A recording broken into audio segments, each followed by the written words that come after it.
Et quand tu marches avec Dieu, il y a des conditions pour expérimenter la gloire de Dieu. C'est la vérité. C'est la vérité.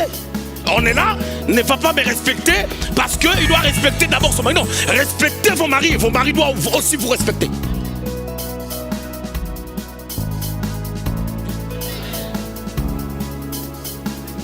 Et moi, je ne suis pas ton mari. Tu ne vois pas ma dignité, tu dois me donner un respect considérable. Lévitique dit, tu regarderas le sacrificateur comme ça. Et l'apôtre Paul est en train de dire, vous devez donner de la considération à ceux-là qui vous prêchent la parole.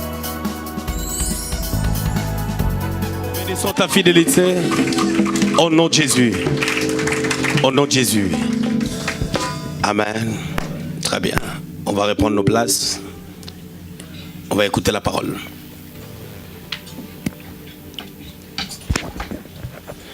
Nous allons écouter la parole de Dieu.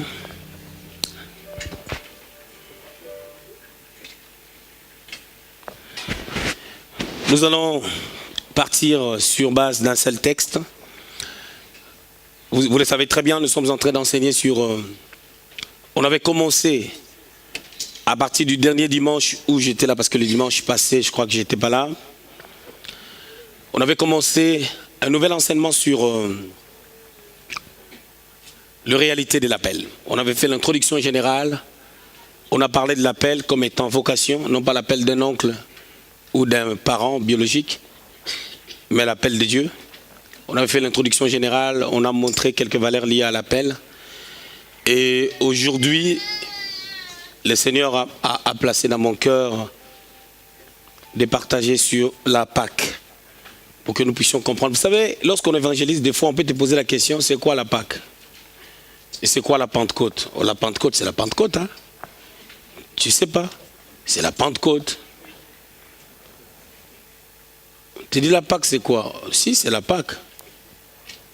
C'est la Pâque. Pendant la Pâque, les enfants sont en vacances.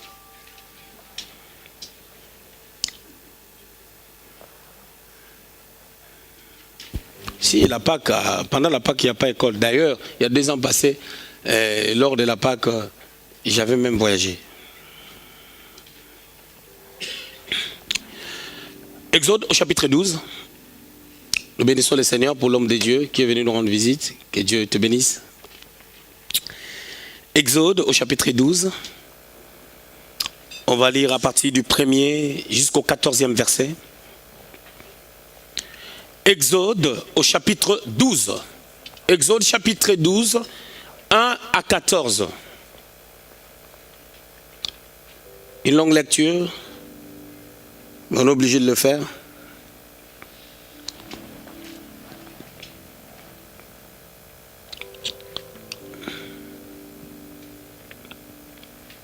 Je reprends Exode au chapitre 12, 1 à 14. Je lis au nom de Jésus. L'Éternel dit à Moïse et à Aaron dans le pays d'Égypte, ce mois-ci sera pour vous les premiers des mois. Il sera pour vous les premiers des mois de l'année. Parlez à toute l'assemblée d'Israël et dites, le 6e jour de ce mois, on prendra un agneau pour chaque famille, un agneau pour chaque maison. Si la maison est trop peu nombreuse pour un agneau, on les prendra avec son plus proche voisin, selon le nombre de personnes.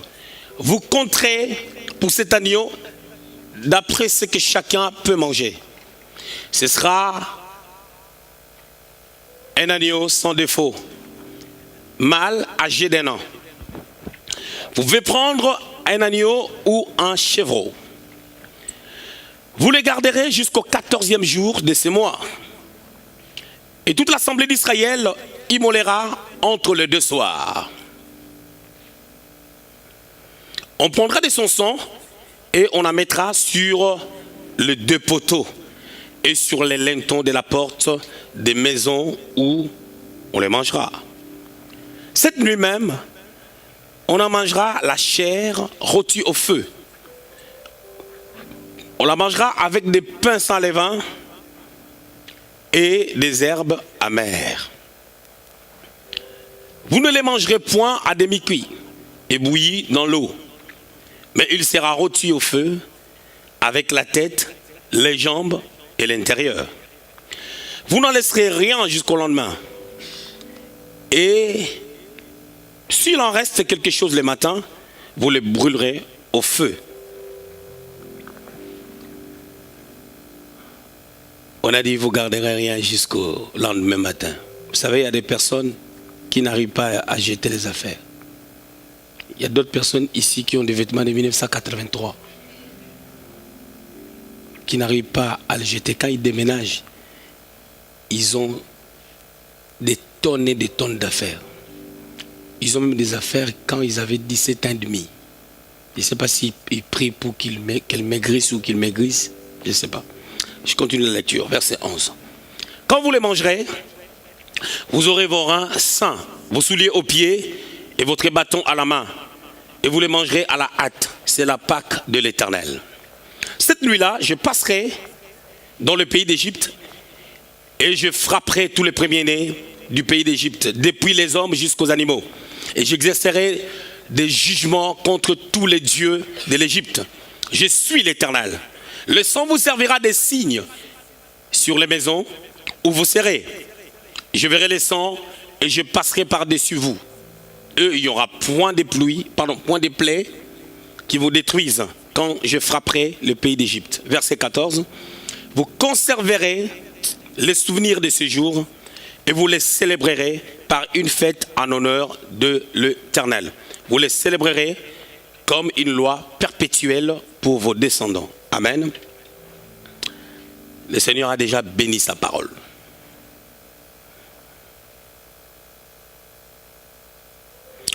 On peut lire quand même 1 Corinthiens 5, 7 à 8 et du PP.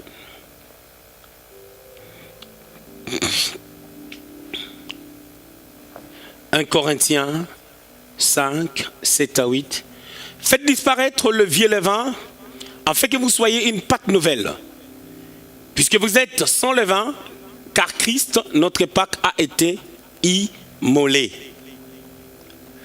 Célébrons donc la fête, non avec du vieux levain, non avec un levain de malice et de méchanceté, mais avec le pain sans levain de la pureté et de la vérité.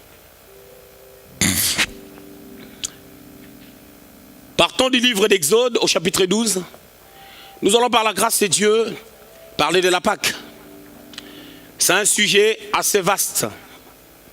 Il est vrai qu'on ne peut pas parler de la Pâque en un jour, mais rien ne nous empêche aussi de pouvoir expliquer un tout petit peu certains détails ou certaines lignes concernant la Pâque. Le mot Pâque vient du grec Pacha, du verbe Pashkein, qui veut dire seulement le passage. Mais par contre, au fil des âges, il y a eu un homme qui s'appelle Saint Augustin, qui a réfléchi sur l'étymologie des mots. Vous savez, il y a des penseurs dans ce monde. Ce n'est pas parce que toi tu penses moins qu'il n'y a pas des gens qui sont en train de réfléchir profondément sur certains sujets. Aujourd'hui, nous avons les avions. Et avant que ça atteigne cette carrure, cette dimension, cette position, il y a eu des crashs, il y a eu des ratés, il y a eu des choses qui étaient moins bien et des choses qui étaient mal. Et parce que les gens ont pensé, et parce qu'ils étaient des penseurs, ils nous ont amenés dans une autre dimension. Dans chaque sujet, dans chaque réalité de la vie, il faut penser. Alors il y a un père de la foi qui s'appelle Saint Augustin qui a pensé à ceci. Il a réfléchi sur les mots Pacha. En réfléchissant sur ces mots, il a pu dire que ces mots est à l'origine un mot hébraïque. Vous savez, lorsqu'on parle français, vous devez comprendre que le français c'est une langue latine. Quand on dit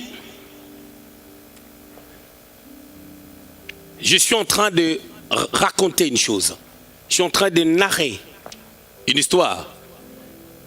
Pour nous qui avons fait des latins, nous connaissons la source de ces mots.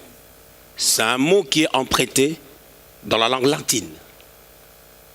Narrer vient de narrare, qui veut dire raconter.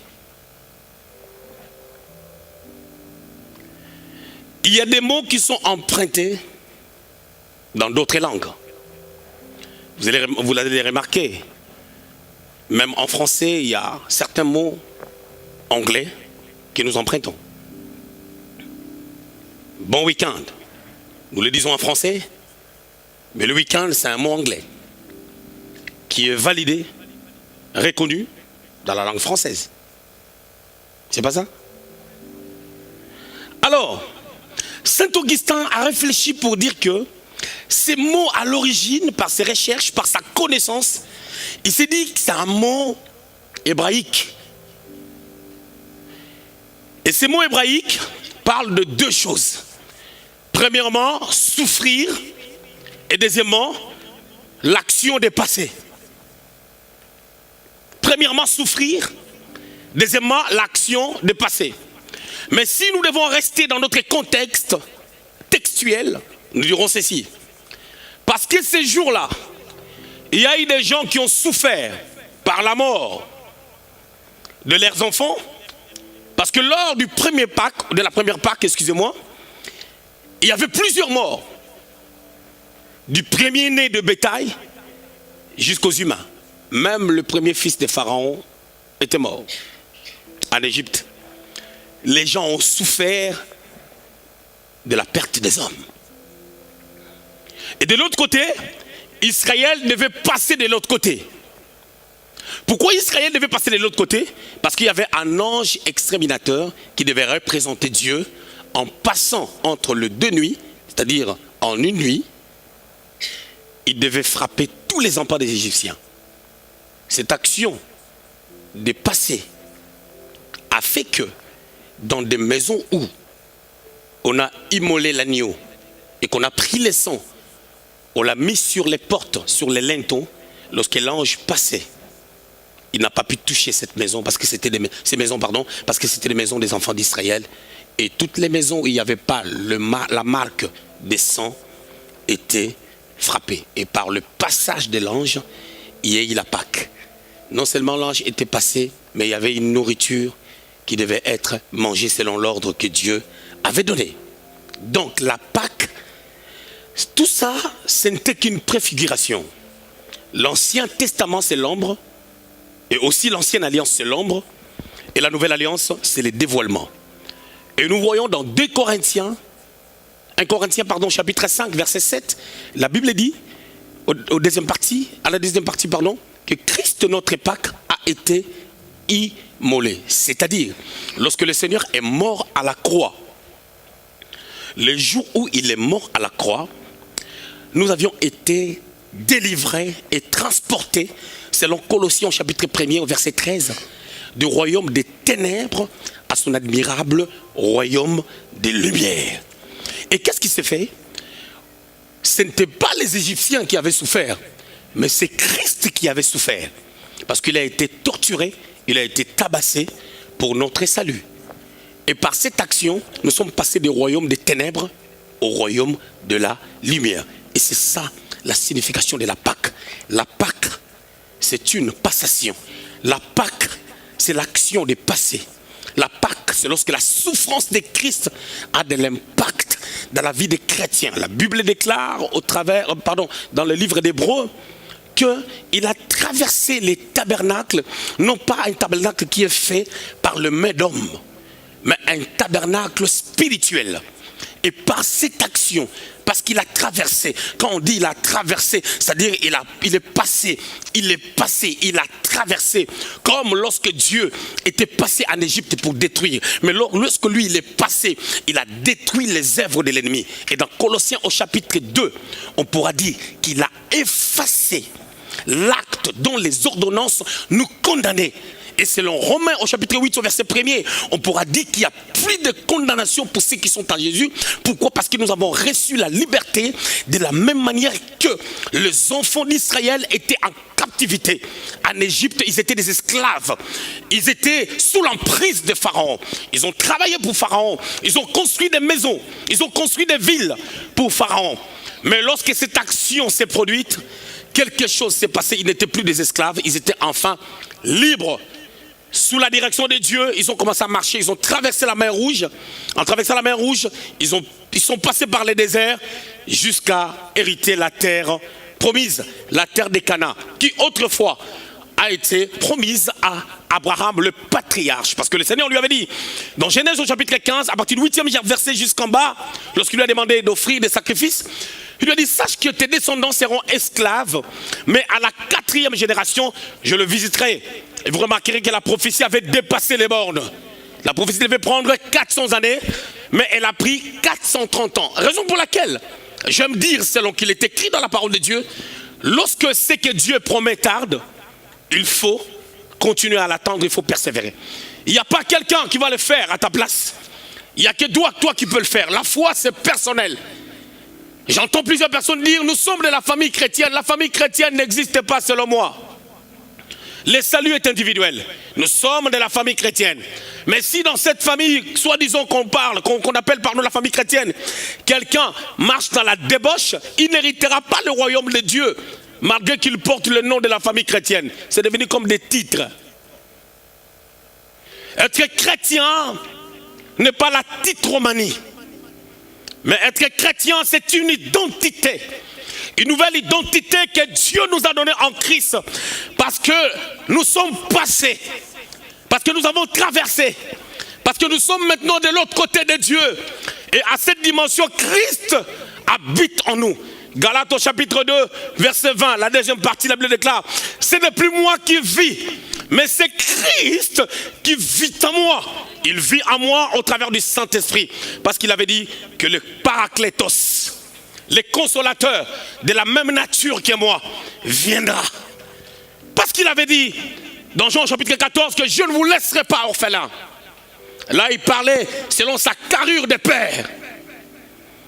Parce qu'au chapitre 14 du livre de Jean, on lui a posé la question par Philippe.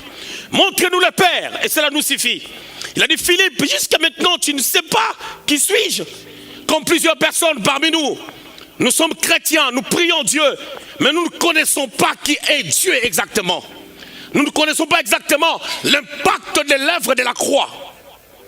Et quand on connaît l'impact de l'œuvre de la croix, on n'a pas besoin de se soucier à tout bout de champ. Raison pour laquelle, quand Dieu t'appelle authentiquement et que tu as compris la valeur de ton appel, tu traverseras par des moments durs, comme Israël qui était en Égypte. Mais un jour, le jour de la Pâque, quelque chose s'est passé. Parce que Dieu était passé.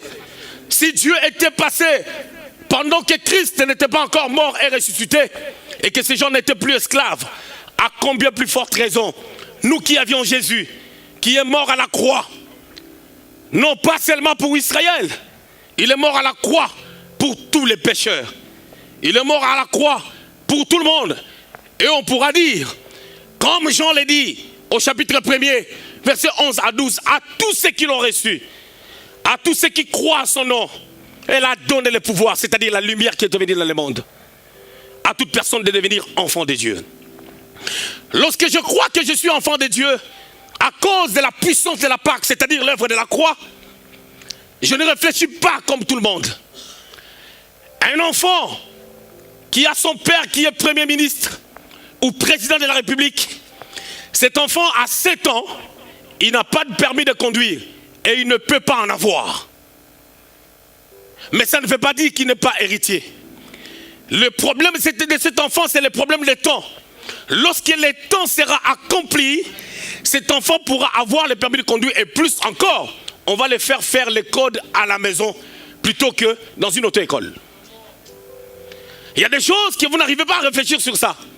Lorsque tu réfléchis sur les valeurs qui sont liées à des hommes de cette terre, tu peux t'identifier à Dieu, à Christ, qui est notre frère.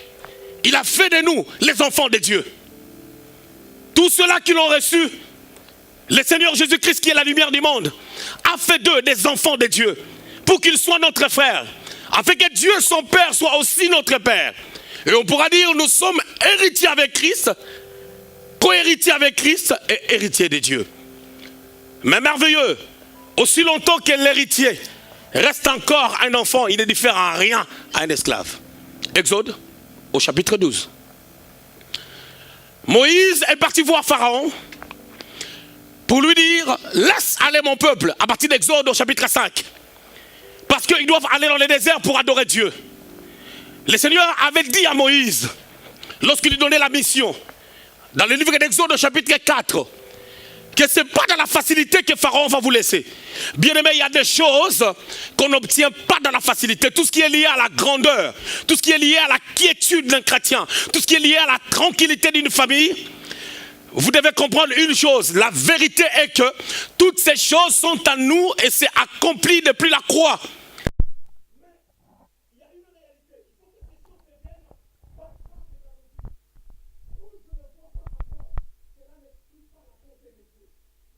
Pas encore, cela n'a pas destitué Dieu de son trône. Si je ne le vois pas encore, Dieu n'a pas changé de trône, Dieu n'a pas changé de tact, Dieu n'a pas changé sa manière de faire, Dieu n'a pas changé d'identité. Il reste Dieu malgré mon problème, il reste Dieu malgré la réalité que je vis, il reste Dieu malgré ma situation, il reste Dieu malgré les regards des gens sur moi. Lui, il reste Dieu et les regards des hommes ne peuvent rien. Les regards des hommes ne peuvent rien par rapport à ce que Dieu a dit et par rapport à ce que Dieu fait. La raison pour laquelle je voulais dire à quelqu'un, ce qui nous amène à beaucoup regretter, c'est pas parce que nous souffrons, parce que nous avons les regards sur les gens qui nous regardent et notre orgueil nous amène à pouvoir dire que ces gens-là sont en train de nous prendre comme des moins que rien. En réalité, c'est notre orgueil qui vole notre foi, afin que n'ayant pas la foi, que nous ne puissions pas obtenir ce que nous avions besoin. Ce matin, le Seigneur m'a enseigné encore sa bonté. Il m'a dit, je suis bon, je suis bon, je suis bon. Est-ce que j'ai besoin de ça? Est-ce que j'ai besoin que Dieu me dise ça? Oui, j'ai besoin de ça. Parce que la foi, c'est un état d'esprit où Dieu vient nous parler constamment. Dieu vient déposer des choses dans nos cœurs. Je ne crois pas à cet évangile-là où les gens peuvent venir à l'église sans que leur vie puisse changer. Et je ne crois pas aussi à cet évangile-là du tic au tac, où Dieu appelle Saül et Saül devient roi du jour au lendemain. Mais je crois à un évangile selon la clé de David, selon la théologie pastorale, où Dieu prend quelqu'un comme David, il le prépare. Je l'ai dit et je le redirai encore. La Bible déclare que je choisis un homme.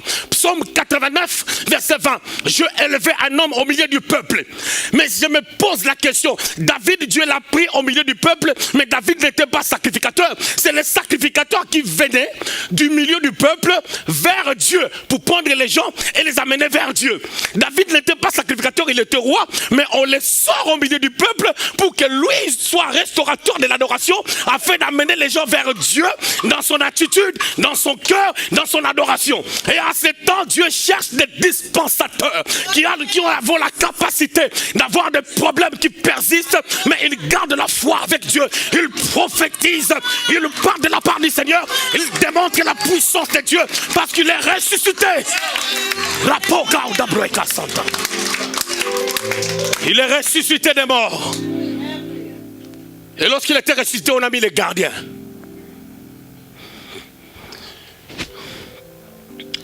On a dit aux gardiens d'être là. Vous savez qu'est-ce qu'ils ont dit? Soyez là pour garder la tombe, pour que cette imposture ne soit pas pire que celle d'avant. Ton Dieu, ton Jésus, on l'a appelé imposteur, ainsi que tous les gens qui étaient derrière lui. Mais pourquoi moi, on ne peut pas parler du mal de moi? Quelle luxure, tu ne veux pas qu'on parle du mal de toi? Vous avez un Dieu luxueux. Vous avez un Dieu Porsche Cayenne, vous avez un Dieu Mercedes, vous avez un Dieu Audi, vous avez un Dieu Maserati. un Dieu business class. Je n'ai pas ce Dieu-là de business class. J'ai un Dieu qui a souffert. J'ai un Dieu qui a été tabassé. Lorsque Pierre voulait prendre sa place, lorsque Pierre a coupé l'oreille de Malchus, il a dit: Pierre, ce ne sont pas tes affaires. Ne sais-tu pas que ceux-là qui coupent avec l'épée mourront aussi par l'épée? Je remets l'épée. Remets l'épée et je remets l'oreille. La Bible n'a pas dit que lorsque Pierre a coupé l'oreille, le Seigneur lui a repris cette épée-là. Le Seigneur lui a laissé avec cette épée. Avec sa conscience, lui amène à savoir s'il doit continuer à couper les oreilles des gens.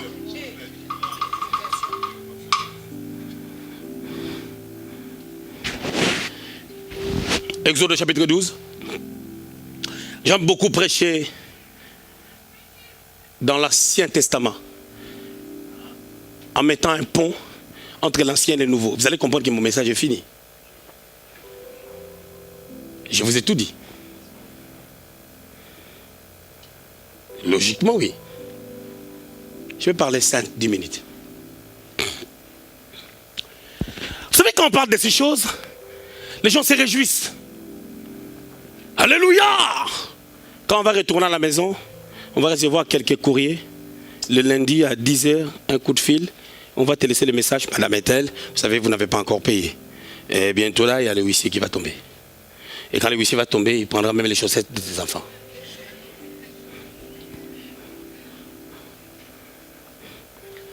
Pourquoi nous réfléchissons ainsi? Parce que nous prenons la parole de Dieu de manière évangélique et nous restons dans le parvis. Au lieu de prendre la parole de Dieu dans la dimension prophétique et le faire asseoir dans nos vies dans la dimension apostolique. Lorsque je reçois Jésus comme Seigneur et Sauveur,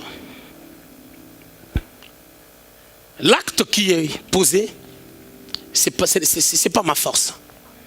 Ce n'est pas mon intelligence. Le jour-là, dans Exode au chapitre 12, chaque personne était dans sa demeure. L'ange devait passer. Et quand Dieu devait passer, comprenez, quand je suis en train de dire l'ange et Dieu, ok? C'est Dieu qui agit. Lorsque Dieu est passé, les gens sont morts. C'est un signe qui a fait peur à Pharaon, qui enfin pouvait dire: partez. Parce que Pharaon avait compris que si mon premier fils est mort, vous allez comprendre que c'est dangereux. Tous ces généraux avaient perdu leurs enfants. Dans toute la nation égyptienne, tout le monde avait perdu l'aîné de la famille. Même les animaux. Même les coqs. Même les oiseaux. Et ils ont constaté que lorsque les oiseaux volent, en revenant, s'ils étaient une centaine, au retour il y avait 99, parce qu'il y avait un. Et avant même de le voir, déjà, on voyait dans chaque maison, il y avait un premier-né qui tombait. C'est la peur qui a amené Pharaon à pouvoir dire: partez. Mais le diable a peur des actions de Dieu dans nos vies. Mais nous ne réalisons pas la peur de Dieu. Et à chaque fois que nous nous lamentons parce que nous croyons que nous sommes seulement des humains, nous oublions que Dieu habite en nous. Nous oublions que Christ est en nous. Et moi et toi, lorsque nous nous lamentons, nous valorisons les actions du diable. C'est comme si nous les célébrons. Célébrer part aussi des actions et de la nature de la personne. Pharaon a eu peur, après avoir résisté avec orgueil. Il a eu peur, il s'est dit: c'est dangereux, ça peut continuer. Alors un jour moi-même je peux dormir et je ne me réveille pas. Alors vous savez, tout le monde aime le pouvoir. Noir, arabe, blanc, chinois, tout le monde aime le pouvoir. C'est pour laquelle vous remarquerez quand les gens deviennent présidents de la République, même si on ne les aime pas, tu verras quelqu'un a tendance à revenir encore un deuxième mandat. On le voit même dans l'Occident. Est-ce que les gens aiment le pouvoir? Pharaon s'est dit: je vais dormir sans se réveiller. J'ai déjà vu un aveugle avoir peur de la mort. tu ne vois pas, mais tu aimes autant la vie. Ah oui, la vie, elle est précieuse. Nous aimons nous tous rester en vie. Seigneur, je n'arrive pas, que je meure. Non, tu ne veux pas. Si tu veux vraiment mourir, ne prends pas la A4 vers Feut en 1. Traverse à pied entre les Delanges et la ville. À ce niveau, la plupart des conducteurs, ce n'est pas des conducteurs comme des Claudines qui roulent à 110. Nous, quand nous prenons là, nous pompons. Quand tu passes, quand je vais freiner, je ne freinerai pas parce que la voiture va continuer. Donc tu n'as pas besoin de la mort. Tu veux seulement amener Dieu à avoir pitié de toi pendant que Dieu connaît ton problème. Des fois, nous amenons Dieu à avoir pitié de nous. On multiplie des paroles pour qu'il ait pitié de nous. Ok, très bien.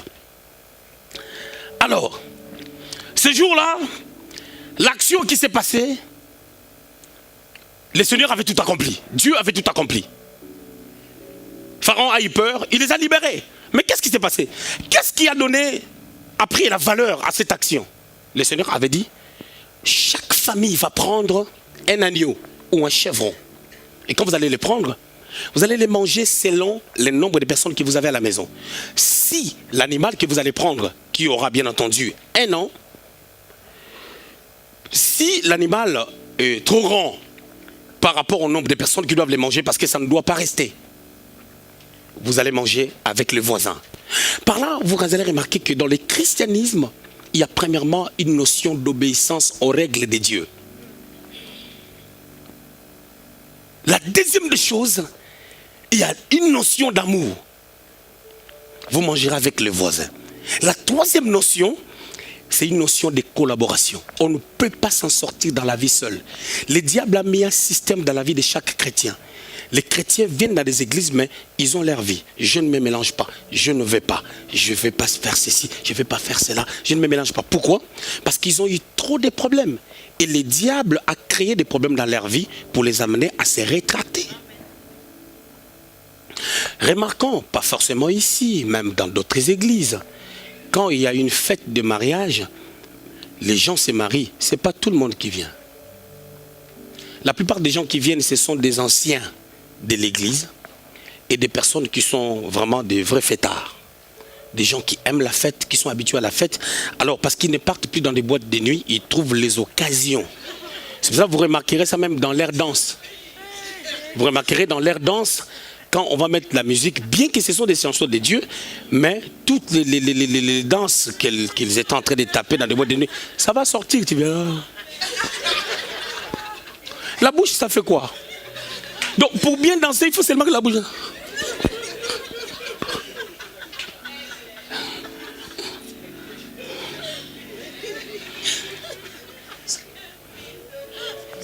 Tu veux rien?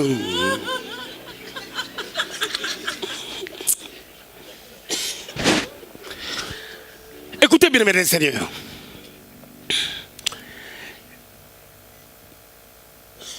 Dans la communion avec des gens, la communion c'est une preuve de maturité.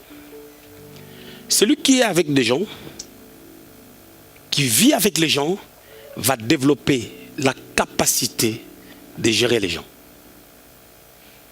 Parce que ce n'est pas toujours facile de vivre avec les gens. Mais si tu es appelé à la grandeur n'arrive jamais dans la solitude. Bien-aimés, aujourd'hui, nous avons une maladie. Il y a tellement de pasteurs qui prêchent en critiquant d'autres pasteurs. Ce sont des publications que les gens font. Ils publient, ils croient que c'est l'évangile. Ce n'est pas l'évangile. Nous autres, là, on n'est jamais tombés depuis qu'on est avec Dieu. Mais notre évangile ne peut pas se reposer en critiquant d'autres pasteurs. Ce n'est pas l'évangile, je vous dis. Je vous ouvre une parenthèse devant les médias. Je ne peux pas prêcher qu'un homme et une femme... Tu ne respectes pas ton mari, tu veux respecter ton pasteur. Je ne t'ai pas épousé. C'est faux. C'est faux. Pourquoi? Le respect que je dois, moi, à mon beau-père, c'est pas pareil que ma mère. J'ai d'autres vérités que je peux dire à ma mère. C'est ma maman. C'est mon père. Mais à mon beau-père, je ne lui dirai pas parce que c'est mon beau-père. Est-ce que je respecte mon beau-père plus que ma maman ou mon père? Non, c'est question maintenant d'intimité. C'est question de position. L'évangéliste Lauriane est la tante de mon épouse. L'évangéliste Lauriane est ma fille. Ma femme est sa mère spirituelle. Mais ma femme a d'autres choses qu'elle peut dire facilement à moi qu'elle ne dit pas à sa tante. À cause de l'éducation qu'elle a reçue. Mais qu'est-ce que tu veux me dire par là? Que Ketia doit me manquer du respect et respecter Floyd plus que moi? Non, mais arrêtez. Mais les chrétiens vous acclament bêtement. Des fois, l'église est devenue bête. L'église de Jésus-Christ est en train d'entrer dans la bassesse. Non! Ma femme, si ma femme n'était pas là pour me dire certaines vérités, bien aimé dans le Seigneur, je n'allais pas être comme je suis. Il fallait quelqu'un pour me dire non, ne fais pas ça. Mais dites-moi, si un homme n'est pas respecté par sa femme, il doit voir comment est-ce qu'il se comporte à l'égard de sa femme. Arrêtez avec l'évangile africain. L'évangile n'est pas européen, l'évangile n'est pas africain. L'évangile est céleste, l'évangile vient de Dieu. Il y a l'équilibre dans l'évangile. C'est très important. La crainte de Dieu, ça ne se publie pas. Il y a des gens qui ont la crainte de Dieu. Ils ferment leur bouche. Ils démontrent qui est Christ. Et quand tu marches avec Dieu, il y a des conditions pour expérimenter la gloire de Dieu. C'est la vérité. C'est la vérité. On est là, ne va pas me respecter parce qu'il doit respecter d'abord son mari. Non, respectez vos maris doivent aussi vous respecter. Et moi, je ne suis pas ton mari. Tu ne vois pas ma dignité, tu dois me donner un respect considérable. Lévitique dit, tu regarderas un sacrificateur comme ça. Et l'apôtre Paul est en train de dire, vous devez donner de la considération à ceux-là qui vous prêchent la parole. Et nous devons recevoir double honneur. Je parle des hommes de Dieu qui craignent Dieu. Ce n'est pas parce qu'il y a des gens qui sont dans le désordre que tous les serviteurs de Dieu sont dans le désordre. Mais arrêtez d'acclamer sur des choses que vous n'avez pas compris. Arrêtez d'acclamer sur des choses qui ne sont pas vérifiables dans la Bible. Où notre intellect ne peut pas accepter. Je n'accepte pas n'importe quoi dans l'évangile. Peu importe le foule que les gens peuvent réunir. Et après ça peut être la méchanceté et des actes diaboliques qui attirent les gens vers nous. Dans le christianisme, nous n'attirons pas les gens vers nous. Nous attirons les gens vers Dieu. C'est Dieu qui doit être élevé. Ce ne sont pas des hommes. C'est Dieu qui doit être célébré. C'est le désordre. Et la plupart des gens qui publient de telles vidéos, ce sont des personnes qui ne viennent pas dans les églises, ils ne sont pas engagés. Pasteur, vous êtes en train de former des orgueilleux, des têtus et des rebelles. Nous devons former des enfants de Dieu. Perla ne peut pas me parler comme elle parle à son mari. Ma femme ne peut pas me parler. Déjà, ma femme comme elle est là, à qui est-ce qu'elle a parlé mal ici? Vous êtes ses enfants spirituels. Mais là, des choses qu'elle me dit, parce que je suis son mari, ça doit se passer comme ça. Et moi, pareil pour elle. Il y a des règles à respecter pour expérimenter la gloire de Dieu. Un péché reste un péché. Même si on est rempli, même si on s'agite, un péché reste un péché.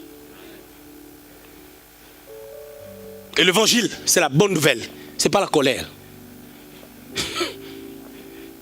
C'est la bonne nouvelle. Quand tu entends ça, il y a de l'équilibre. Dieu, même s'il te reprend, après il va te dire, il va te montrer les chemins. Comment tu peux faire pour t'en sortir. L'équilibre dans les messages. Bien aimé, nous sommes théologiens. On a appris la parole, on a appris des dogmes. Et la plupart des gens qui amènent ce genre d'évangile, on ne connaît pas leur père. Qui est ton père spirituel? Moi, mon père, c'est le révérend Nzita Massamba Alphonse. On l'appelle une bonne terre. Il n'est pas connu dans le monde, mais il reste mon père. Combien de personnes m'ont dit, nous voulons t'adopter comme fils? Jamais, nada. J'ai qu'un seul père. J'en ai pas deux. Et je ne changerai jamais de père. D'ailleurs, je vais l'appeler ce soir.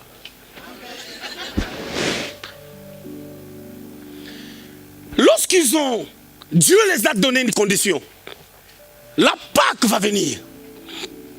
Vous ne serez plus des esclaves. Mais respectez les ordres. Prenez l'agneau. pour chaque famille. Vous allez les manger avec les pains sans levain et avec des herbes amères. Cet agneau-là, c'est Christ. Jean chapitre 3, Jean-Baptiste dit, voici l'agneau de Dieu qui ôte les péchés. Cet agneau, c'est Jésus. Je vous avais dit que c'est une préfiguration. Mais quand Jésus nous sauve, il le fait par la grâce. Comme ça s'est fait en Égypte. On n'a pas quelque chose à payer. Mais lorsque nous sommes sauvés, vous savez qu'est-ce qui se passe? Nous devons maintenant marcher avec Dieu. Il faut maintenant manger l'agneau avec les herbes amères. Les herbes amères, maintenant, ce sont des conditions que Dieu donne. Où maintenant, on doit se conformer à la parole de Dieu. Ça devient amer dans la bouche. La parole de Dieu, ça ne se mange pas dans la bouche, ça se mange dans les oreilles. Adam et Ève, lorsqu'ils ont donné leurs oreilles au diable pour les parler, ils ont mangé la parole dans leurs oreilles, mais ils ont mangé la parole du diable. Quand tu manges la parole de l'ennemi, deux semences vont se battre. Il y a toujours une qui va chercher à étouffer l'autre.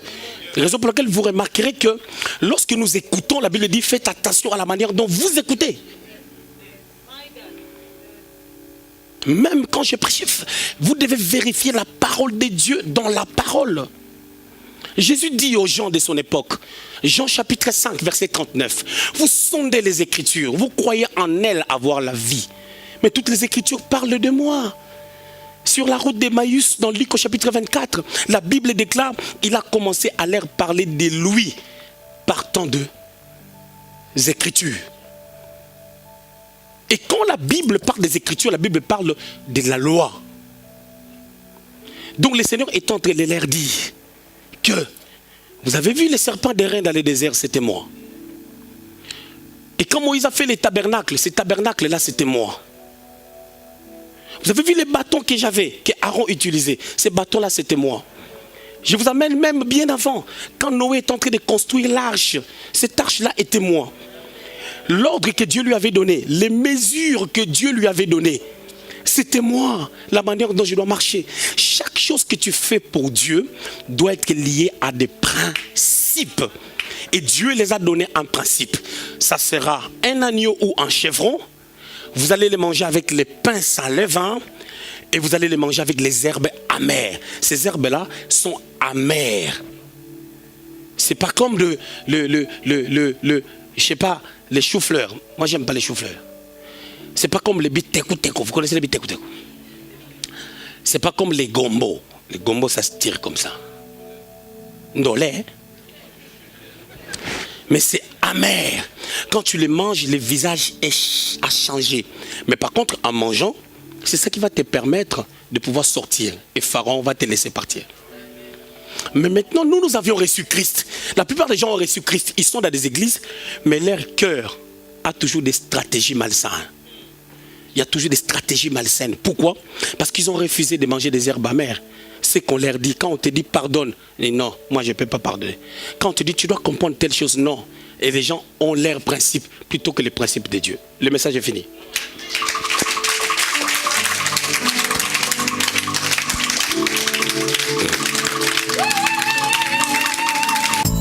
Et quand tu marches avec Dieu, il y a des conditions pour expérimenter la gloire de Dieu. C'est la vérité. C'est la vérité. On est là, ne va pas me respecter parce qu'il doit respecter d'abord son mari. Non, respectez vos maris doivent aussi vous respecter.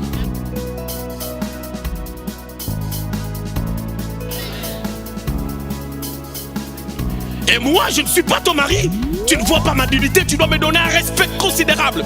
Lévitique dit, tu regarderas un sacrificateur comme ça. Et l'apôtre Paul est en train de dire, vous devez donner de la considération à ceux-là qui vous prêchent la parole.